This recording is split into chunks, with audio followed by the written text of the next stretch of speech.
So I just got done reading the novel The Pale-Faced Lie by David Crow, and it's a very powerful memoir that I feel is part adventure, part psychological thriller, and part a crime caper, but a very disturbing memoir. And David Crow is someone who grew up in Albuquerque, the American South, and he was raised by a very abusive father. And it's later found out, and he goes through his life, believing a lot of his father's lies, and also dealing with a lot of his father's abuse. And it's really just about like how the big impact of his father on his own life, so at a young age, his father, really loved him, was very like, that's my boy type of dad. And then as he grew up a little older, his father taught him to steal. His father taught him to keep his eyes and ears out, while his father stole tools. And then his dad was extremely abusive, like using a belt. um Also too, David Crow, his mother, his biological mother had mental health issues, so his father did a lot of things to aggravate her disability and just take advantage of her, because he didn't want to, like, give her divorce papers. He would say, like, there's the scene where he was like, what, I'm not going to pay for a divorce, or, like, her to keep the house or whatever. So I want you kids to act bad and drive her crazy, um, to make her want to quit. So what David and his brothers do is that they fool around a lot. They throw like a chair, they destroy like the dinner or whatever. And his mom gets so mad that she just out of rage just accidentally throws a knife at one of her kids, and they use that as evidence against her later on to make sure she doesn't go back. And they kind of give she loses custody of them. So when they separate, the father keeps the kids. Um, and then and also too, like, there were situations where David's father wanted David to intentionally wanted to abandon his tells kids to that they're going to leave, abandon his biological mother. And there's some very powerful scenes that David has kind of put into throughout his life, but it's a really interesting book because David does grow up to work in Washington D.C. and work under Ronald Reagan, and it's very interesting to see just like how he and his father rose to that rank when his father is such a known criminal.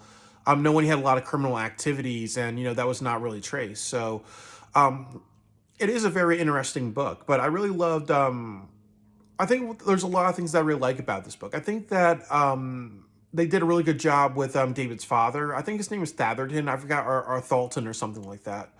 But I really love how his character is so vivid. Like, honestly, he is like a textbook narcissist.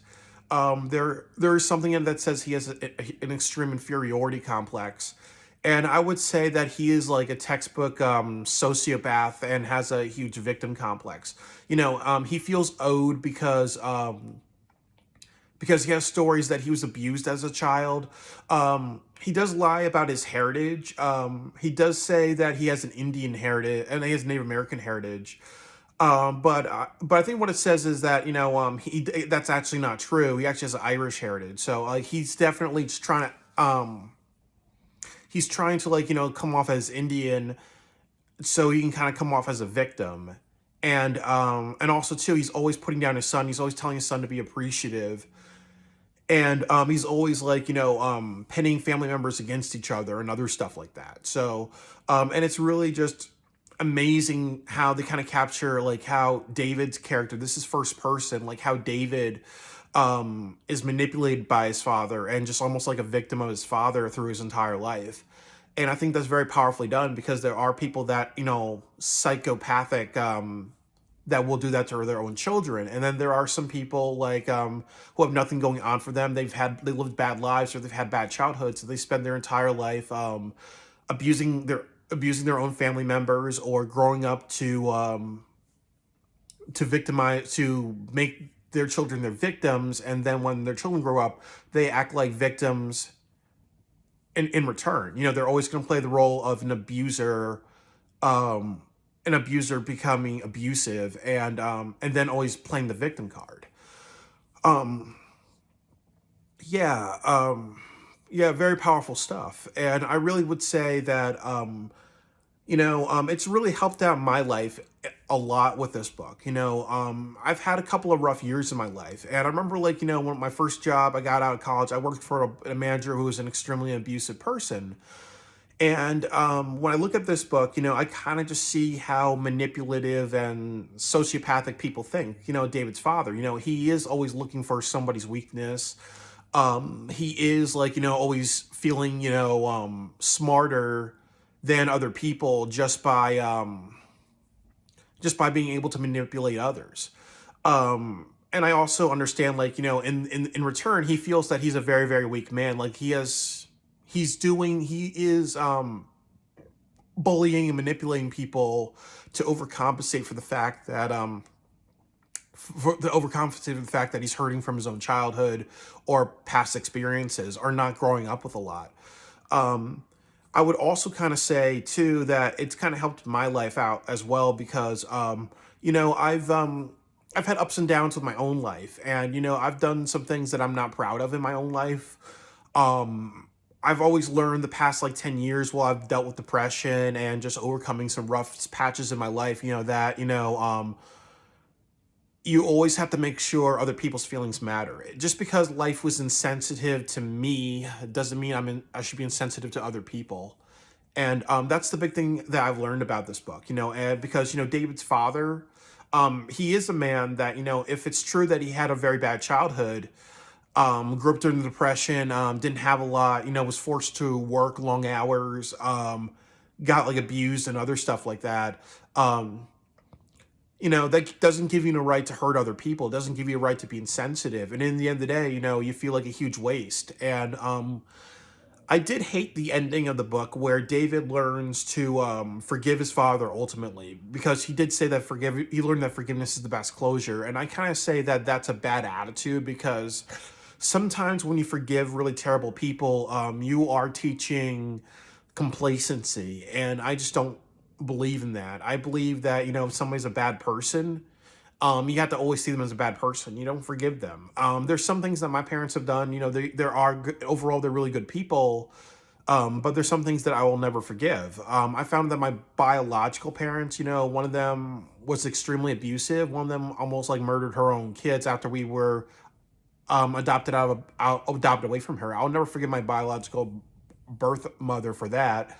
So I do not believe in forgiving terrible people. David Benoit, Chris Benoit's surviving son. I would, if I was him, I would never forgive my dad. I would never forgive Chris Benoit if he was my father. So I do not believe in forgiveness. I believe forgiveness is reserved for people who make redemption, but not people who spend their entire life, destroying other people and being such a psychological burden. So I do not believe I wholeheartedly believe like the idea of forgiveness in this case is not deserved towards his father. And I would also kind of would say that but if it brings David Crow closure, I would totally respect that. If it brings him closure, we all have closure in different ways, and then there's people who are strong enough to forgive, horrible people. But I'm not one of them. But what I really want to say about this is that it's a very, very powerful and riveting book. It's very well written, and I like how it incorporates a lot of different genres. It is definitely an adventure and travel, because you see so many. It's so vividly writes about the American South. It reminds me a lot of No Country for Old Men, Midnight Cowboy, and other movies that either that partially take place in the South or do take place in the South, and then it does take place in Washington D.C. a bit, and also too when it's like father versus son and parts of it, it does feel reminds me a bit of Breaking Bad, and also too, like I said, I think just like how well his father is written in this book, it does have elements of a psychological thriller, because it is a son who is manipulated by his father, and he's trying to, like, he doesn't know what his father is up to at the very end. Is his father going to do something? Is he being paranoid? Is he going to give up his job because he's afraid about what his father's going to do to embarrass them or take him down?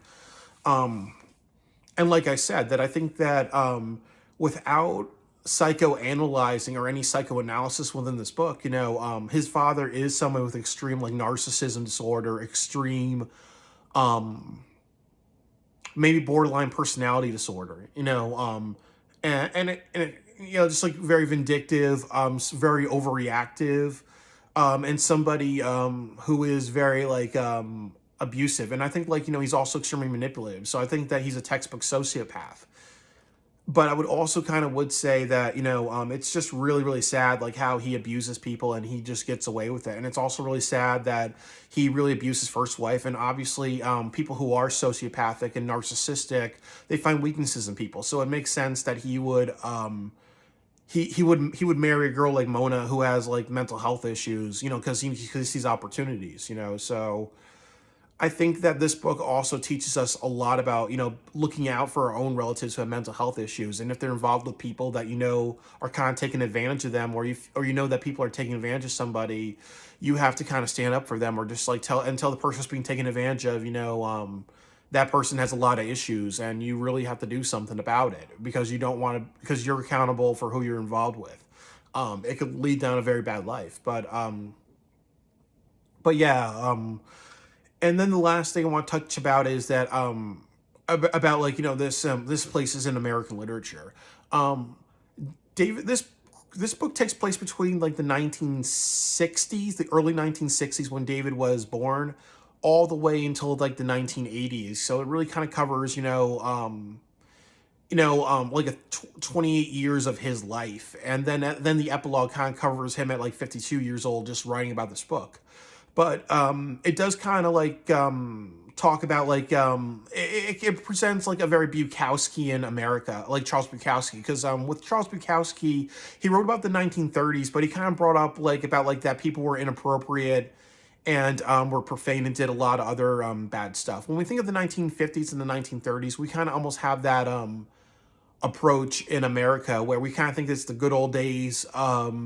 That it was like everything was great in white America and people pulled together. But like books like this kind of really prove that there were definitely a lot of issues going on. There was like child abuse. There was like child abuse that you would go to school and like PE teachers and other people would see abuse that happened to your body and they would do nothing about it. There were parents beating their wives. There were parents like threatening to kill their kids. There were people with mental health issues, and it wasn't treated like a big deal. There was divorce that was very sided towards men. There wasn't a lot of like child protective services going on at that time. And ultimately too, like their bullying was really extreme, and things like pulling out a gun on like kids pulling out guns on other kids, that was not seen as such a big deal 50, 60 years ago, but nowadays it is. And I think that this also talks about how mental health was not on the radar until later on. Like obviously, Mona and even David, they both go through some very, very traumatic experiences where they almost lose their life, and they react in the same way. So they get shell shocked. So so maybe Mona has some PTSD or something like that. But David does have a little bit of it. But I do kind of feel like, obviously, they grew up in a time of like suck it up, you're weak for having mental health issues. And then like David writes a very funny and very inappropriate essay in high school, and he's brought to like this big psychiatric like hospital, and but his dad kind of vouches for him. And it also kind of talks about like how psychology works in the other way, that if you were a troubled kid or you wrote anything like sexual or violent, and even if you're joking and being like a smart ass kid, they treat you like you were somebody with serious psychological issues, and you need intensive therapy, when that's not really the case. So it's really interesting to see like how more scarier the world was like 50 years ago from where we are now, 50, 60 years ago where we are now, because of a lot of just ignorance, and just a lot of just treating things like abuse was not such a really big deal. So I'm really happy that this book was written. I really think it puts in perspective a lot of things in my life. Like obviously like being adopted out of an abusive biological family, it does kind of give like really good advice that, if things are hard for you in your life, or you're affected by it, like relationships or other things, sometimes you got to tell yourself, it's made my life. You're accountable for your actions, but but there are some things that just are harder for you. So you have to be like, you have to still have to love yourself and forgive yourself, but you always have to do the right thing. I do not believe in the message of it's not your fault, because if you grow up to do bad things because you had a bad past, it teaches a sense of complacency. And then the other thing of making excuses. The other thing that I will say is that for my own life, I think that I like what it does say is that, there are times when we were kids that there were things that happened to us and we didn't know how to articulate ourselves. We are overwhelmed as children because of choices our parents have made or things that have happened to us. And, there are things too, like when I was like in high school, I remember like, in high school, I gave a speech, bringing up, like how, I was biracial and I didn't like being identified as African American because I didn't like being associated with black stereotypes. I also said in my speech, like, there was a diversity event where people talked about what was going on with their life. So I brought that up. I also brought up how I was bullied a lot in like middle school. And I also brought up how my adopted parents told me about my abusive birth mother, and they kind of ended it with just saying that, parents have problems too, don't treat it like a big deal type of thing. So I remember like bringing up those things, and I was really hurting, and I was cursing, and I was venting, and I wasn't making sense. So a lot of people were laughing their asses off at me. And then it gave me depression, and I went down a very self-destructive path. But this book kind of taught me too that lesson of, there are times when you are really, really young and you are given a lot of information, but you can't be expected at a young age to process those things, because you don't have the life experience, and you also don't have the people around you to that are educated enough, that are understanding enough to help you out. And then also too, that sometimes parents are not educated people. And and also too, sometimes they think like they expect a 14-year-old or a 16-year-old or a 10-year-old in David's case to understand the whole world. In my case, 11 years old, just understanding abuse, and understanding that, in those situations where you find out that your biological parents are abuseful and neglected, that you must forgive, you must use as an opportunity to, crack the books, work hard, and make my parents grandchildren.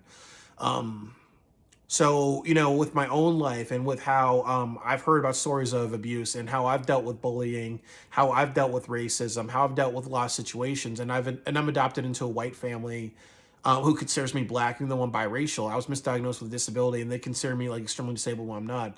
Um, I can relate to this book about like, dealing with emotional abuse. I can also relate to forgiving myself for not understanding things at a young age, and I also can relate to what to a character, that I relate to two things in this book. We can either become like David or David's dad. We can become that person who had a very bad childhood, or emotionally abusive, or physically abusive, or insensitive, and become like David's father and make everybody's life miserable, or just, and never take accountability and play the victim card. And I've done that, and I'm going to stop that motherfucking shit. Or we can be like David and be the kinder person. We can do the right things. We can break away from our past, and we can struggle. And I'm going down that motherfucking direction. So this book really resonates with me, and this is something I'll read a couple of times. But I love David's writing. I think David Crow's a great writer.